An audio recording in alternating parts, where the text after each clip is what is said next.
High winds ahead of Sunday's cold front caused damage and power outages across a wide part of our viewing area and leaves many sleeping in the cold. WRG's Mike Suriani reports on the damage one Panola County car salesman found at his business this morning.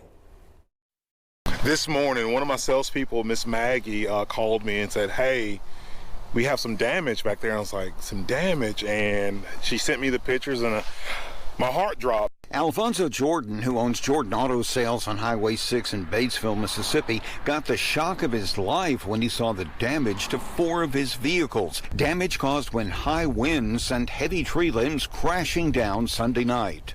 So the damage I have to my Dodge Ram Caravan right here, you can see that is totaled. And then I have some damage to my Jeep Wrangler right here. I have some damage to the back of this Cadillac Escalade and my Tahoe over there. A branch went through the windshield as well. Jordan says he just moved his sales office to this side and never expected the wind to be strong enough to bring down these large limbs.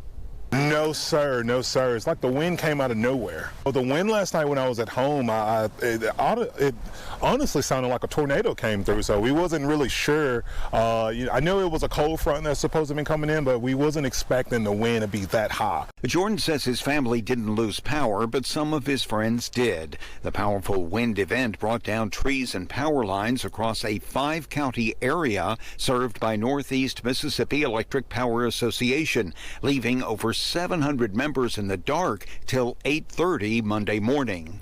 All of our outages were related to trees falling onto lines, and so removing trees and replacing poles is a tedious process that takes time. Alfonso Jordan figures the wind cost him several $1,000s in damages, and he plans to take precautions. No, sir, we won't park back here again. We're definitely going to get someone to come in to clean this up and cut some of these trees down so nothing like this will happen again. For your news leader in Batesville, Mike Suriani, WREG News Channel 3. All the best to moving forward. And from Panola